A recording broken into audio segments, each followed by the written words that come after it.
ஆண்டவரும் இரட்சகருமாகிய இயேசு கிறிஸ்துவின் இனிய நாமத்தில் யாவருக்கும் அன்பின் வாழ்த்துக்களை தெரிவித்துக் கொள்கிறேன். அருமையான தேவ பிள்ளைகளே, புதிய நாள், புதிய நம்பிக்கை, new day new hope daily devotion மூலமாய் இந்த நாளில் கூட உங்களை சந்திப்பதில் நான் மிகுந்த மகிழ்ச்சி அடைகிறேன். அல்லேலூயா.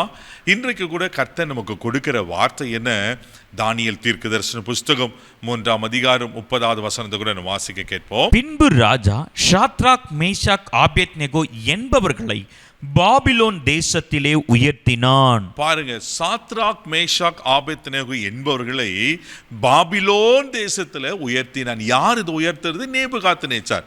இது எப்படிப்பட்ட சூழ்நிலையில் உயர்த்தப்படுகிறார்னு சொன்னா, அதே தானியேல் 3ஆம் அதிகாரம் 1வது வசனத்தை வாசிக்கும் போது அங்க ராஜா ஒரு கட்டளையிடுவார். வாசிக்க கேட்போம். ராஜாவாகிய நேபுகாத்நேச்சார் 60 முழ உயரம் 6 முழ அகலமுமான ஒரு பொற்சிலையை பண்ணி வைத்து பாபிலோன் மாகாணத்தில் இருக்கிற தூரா என்னும் சமபூமியிலே நிறுத்தினான். அல்லேலூயா. பாருங்க, இப்ப நேபுகாத்நேச்சார் என்ன செய்யறாரு சொன்னா, 60 முழம் உயரமும் 6 முழ அகலமுள்ள ஒரு பெரிய பொற்சிலையை நிறுத்திட்டான். தேசாதிபதிகள், அதிபதிகள் எல்லாரையும் வரவழைத்து அங்க ஒரு சட்டத்தை போடுகிறார். என்ன சட்டம்?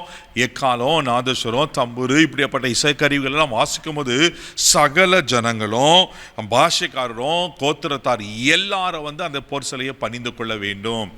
இப்படி யாராவது பணிந்து கொள்ளலைன்னா 6வது வசனம் சொல்லப்பட்டிருக்கும், அவர்களை எரிகிற அக்கினி சூளைக்கு போடப்படுவார்கள் என்று கட்டளை கொடுத்தாச்சு. இப்ப நடக்கிறது என்ன?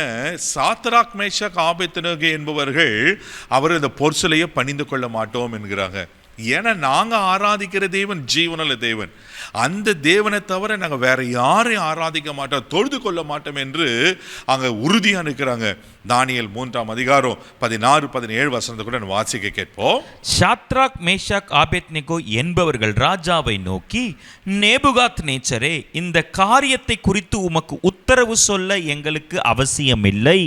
நாங்கள் ஆராதிக்கிற எங்கள் தேவன் எங்களை தப்புவிக்க வல்லவராய் இருக்கிறார். அவர் எரிகிற அக்கினி ஜுவாலைக்கும் ராஜாவாகிய உம்முடைய கைக்கும் நீங்களாக்கி விடுவிப்பார். அல்லேலூயா. பாருங்க, எவ்வளவு பெரிய தைரியம், எவ்வளவு பெரிய ஒரு துணிச்சலான காரியம். ராஜாக்கள் இப்ப சொல்றாங்க, ராஜாவே இந்த பொற்சிலையை நாங்கள் பணிந்து கொள்ள மாட்டோம், எங்க ஆண்டவர் எங்களை விடுவிப்பார். அவர் 18வது வசனத்தில் வாசிப்பீங்கன்னா, அவர் எங்களை விடுவிச்சாலும் சரி, விடுவிக்காமல் போனாலும் சரி, இந்த பொற்சிலையை நாங்கள் வணங்க மாட்டோம். ஏன்னா நாங்கள் ஆராதிக்கிற தேவன் ஜீவனுள்ள தேவன். அப்போதான் ராஜாக்கு மிகவும் கோபம் வந்து கடும் கோபமாகி என்ன செய்யறேன்னா, அக்கினி சுவலையை 7 மடங்கு அதிகமாக சொல்லுகிறார். அதிகமாக சொல்லி அவர்களை கட்டி அந்த எரிகிற அக்கினி சூளையில போட சொல்லுவார். நடந்தது என்ன தெரியுமா? தேவப்படையில கட்டி கொண்டு போகப்பட்ட அந்த கொண்டு போனாங்க பாருங்க, அந்த நபர்கள் நெருப்பினடையே அந்த அனலினால கருகி சுத்து போனாங்க. ஆனா தூக்கி போடப்பட்ட சாத்ராக், மேஷாக், ஆபேத்நேகோ அவர்கள் 3 பேர் மாத்திரமல்ல, அவர்களோட 4வது ஒரு நபர் உலாவுகிறார். நம்ம 3 பேர் அல்லவா போட்டோம், ஆனா 4 பேர் எல்லாம் உலாவுகிறார்கள்.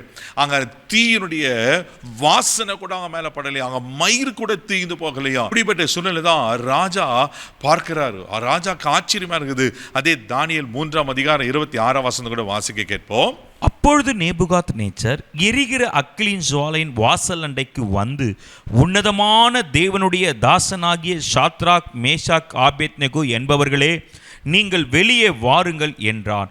அப்பொழுது சாத்ராக், மேஷாக், ஆபேத்நேகோ என்பவர்கள் அக்கினியில் நடுவில் இருந்து வெளியே வந்தார்கள். எந்த ராஜா சூளையில தூக்கி போட சொன்னாரோ, இப்ப அந்த ராஜா சொல்றாரு, உன்னதமான தேவனுடைய தாசர்களே, ஹல்லேலூயா, உன்னதமான தேவனுடைய தாசராகிய சாத்ராக், மேஷாக், ஆபேத்நேகோவே, நீங்க வெளியே வாங்க அப்படின்னு சொல்லி அவங்க வெளியே வராங்க. ஒரு மயிர் கூட அவருக்கு தீந்து போகலையா. அப்பொழுதுதான் ராஜா என்ன செய்கிறாருனாக்கா, அந்த முழு பாபில் தேசத்திலையும் சாத்ராக், மேஷாக், ஆபேத்நேகோ உயர்த்துகிறார். தேவ பிள்ளைகளே, எவரையும் மேன்மைப்படுத்த, எவரையும் பலப்படுத்த அவருடைய கரத்தினால ஆகும். ஆமே. பாருங்க, அங்க சாத்ராக், மேஷாக், ஆபேத்நேகோ வைராக்கியமா இருந்தனால கர்த்தர்ல உயர்த்தினார். உங்களையும் ஆண்டவர் உயர்த்துவார். நம்மளை உயர்த்துகிற கர்த்தர் சிறுமையான குப்பையிலிருந்தும் எளிமையான புலிதிலிருந்து உயர்த்துகிற கர்த்தர் உங்களை உயர்த்த மாட்டாரா? அவர் தாங்க உயர்த்துகிறவர். அவர் உங்களை உயர்த்துவார். உங்களுக்கு விரோதமாக யார் எழும்பினாலும் சரி, உங்கள் உயர்வை யார் தடுத்தாலும் சரி, தேவ பிள்ளைகளை சோர்ந்து போகாதீங்க. ஆண்டவர் உங்களை உயர்த்துவார். அவர் நிச்சயமாக உங்களை உயர்த்தி கனப்படுத்துவார். கண்களை மூடி நம்ம ஜெபிக்கலாம். அன்பு தகப்பனே, உமக்கு நன்றி சொல்லி உமக்கு துதிக்கிறோம், ஸ்தோத்திரிக்கிறான்ப்பா. எவரையும் மேன்மைப்படுத்த, எவரையும் பலப்படுத்த உம்முடைய கரத்தினாலே ஆகும் சொன்னது போல் ஆண்டவரே உமக்கு ஸ்தோத்திரம். ஆண்டவரே, அன்னைக்கு சாத்ராக் மேஷாக் ஆபேத்நேகோவை உயர்த்தின கர்த்தர், ஆண்டவரே இவர்களையும் உயர்த்தி கனப்படுத்தி ஆசீர்வதிக்கும்படியாக நாங்கள் ஜெபிக்கிறோம். கிருபையில கரத்தில் தாழ்த்தி ஒப்பு கொடுக்கிறோம். மகிமை உமக்கு செலுத்துகிறோம். இயேசுவின் மூலம் ஜெபம் கேளும் பிதாவே, ஆமென். அவர் உங்களை உயர்த்துவார். தைரியமா போங்க. God bless you.